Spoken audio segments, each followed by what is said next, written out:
حکومت پاکستان کی جانب سے FATF کی سفارشات پر عمل کرتے ہوئے منی لانڈرنگ کی روک تھام کے لیے سخت ترین بینکنگ قواعد متعارف کرائے جانے کے باوجود بھی پاکستان کے گرے لسٹ میں برقرار رہنے کا قوی امکان ہے۔ حالانکہ ان قوانین کی وجہ سے پاکستانی صارفین سخت نالاں ہیں۔ یاد رہے کہ دہشت گرد تنظیموں کی مالی معاونت کے تدارک کے لیے قائم فائنینشیل ایکشن ٹاسک فورس کا اجلاس پیرس میں جاری ہے، جس میں پاکستان کی کارکردگی کا جائزہ لیتے ہوئے گرے لسٹ سے نکالنے سے متعلق فیصلہ کیا جائے گا۔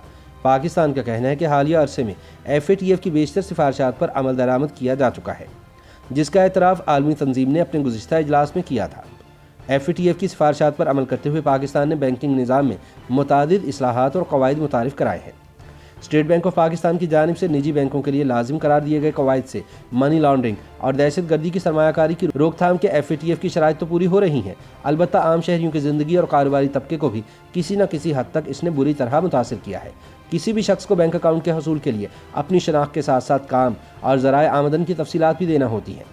بینک معمول سے ہٹ کر کسی بھی ٹرانزیکشن پر پوچھ گچھ کرتا ہے اور رقم کے ذرائع ثابت نہ ہونے تک ٹرانزیکشن روک لی جاتی ہے۔ حکومت پاکستان کی جانب سے FATF کی سخت ترین شرائط پوری کرنے کے باوجود پاکستان بدستور اس لیے گرے لسٹ میں ہے کیونکہ اس پلیٹ فارم کو سیاسی مقاصد کے لیے استعمال کیا جا رہا ہے، جیسا کہ وزیر خارجہ شاہ محمود قریشی بھی کہہ چکے ہیں، اور پاکستان کے کئی ممتاز معاشی تجزیہ کار بھی اس سے اتفاق کرتے ہیں۔ اسٹیٹ بینک کے شعبے فائنینشیل مانیٹرنگ یونٹ کی ڈائریکٹر جنرل لبنہ فاروق کہتی ہیں کہ بینک قواعد پر جو شکایات یا مشکلات آتی ہیں، اسٹیٹ بینک ان کا جائزہ لیتا ہے اور اس کے مطابق نظر ثانی بھی کی جاتی ہے۔ انہوں نے کہا کہ ان کی معلومات کے مطابق بینکنگ کے نئی قواعد پر سامنے آنے والی مشکلات پر غور کیا جا رہا ہے اور فائنینشیل مانیٹرنگ یونٹ اس حوالے سے اپنی تجاویز دے گا، کیونکہ کوئی بھی ادارہ یہ نہیں چاہتا کہ لوگوں کو مشکلات ہوں۔ لبنہ فاروق کہتی ہیں کہ لوگوں کے مسائل زیادہ تر ایڈجسٹمنٹ کے ہیں، کیونکہ لوگ معلومات کی فراہمی کے عادی نہیں ہیں۔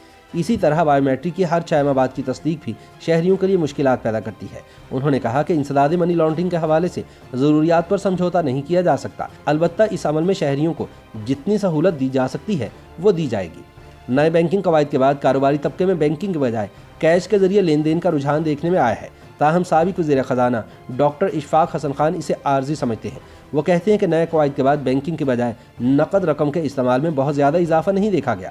ان کے بقول بینکنگ کے بجائے کیش کا استعمال زیادہ عرصہ نہیں ہو سکے گا اور لوگوں کو واپس بینکنگ کی جانب آنا ہوگا۔ اشفاق حسن کے بقول بینکنگ نظام میں تبدیلی سے لوگوں کو مشکلات ضرور ہو رہی ہیں جو وقت کے ساتھ ساتھ حل ہو جائیں گی۔ انہوں نے کہا کہ بینکنگ قواعد ملک کے فائدے میں ہیں، جس سے منی لانڈرنگ کو روکنے میں مدد ملے گی، اور پاکستان نے وہی قواعد متعارف کرائے ہیں جو FATF کی سفارشات تھیں، لیکن اس کے باوجود بھی پاکستان گرے لسٹ میں ہی رہے گا کیونکہ یہ عالمی سیاسی معاملہ ہے۔ سابق بینکر اور معاشی مبصر شاہد حسن صدیقی کہتے ہیں کہ اسٹیٹ بینک کی ہدایات پر بینکوں نے ضرورت سے زیادہ سختی سے عمل درآمد کیا ہے اور اس طرح سے سوالات پوچھے جیسے پیسے جمع کرانے والا کوئی مجرم ہے۔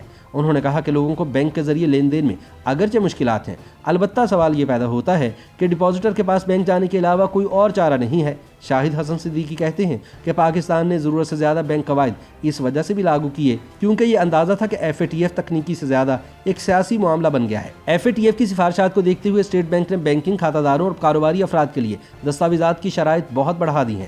تمام بینکوں اور مالیاتی اداروں کو پابند کیا گیا ہے کہ اکاؤنٹ رکھنے والے ہر فرد کی مکمل چھان بین کی جائے، فائنینشیل سیکٹر میں اپنے کسٹمر کو پہچانے اور کسٹمر ڈیو ڈیلیجنس کا تصور لایا گیا ہے۔ بینک اور مالیاتی ادارے اپنے صارف کے ذرائع آمدن اور اس کے کاروباری شراکت داروں کی معلومات مختلف ذرائع سے حاصل کر رہے ہیں۔ بے نامی اکاؤنٹس کی حوصلہ شکنی کے لیے ہر اکاؤنٹ ہولڈر کی 6 ماہ کے بعد بائیو میٹرک تصدیق کی جاتی ہے۔ بینکوں کو معمول سے ہٹ کر یا زائد ٹرانزیکشن پر نظر رکھنے کا کہا گیا ہے۔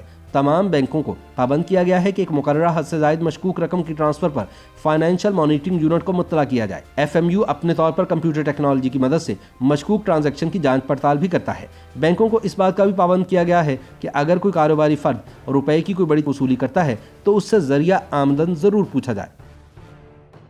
YouTube پر گوگلی نیوز دیکھنے کے لیے youtube.com کی سرچ بار میں گوگلی نیوز TV ٹائپ کریں۔ گوگلی نیوز کے پیج پر سرخ رنگ کے سبسکرپشن والے بٹن پر کلک کرنا نہ بھولیے۔ YouTube پیج پر اپلوڈ ہونے والی ویڈیوز سے باخبر رہنے کے لیے بیل آئیکن پر کلک کیجیے۔ آپ کو ہر نئی ویڈیو کے بارے میں نوٹیفیکیشن موصول ہو جائے گا۔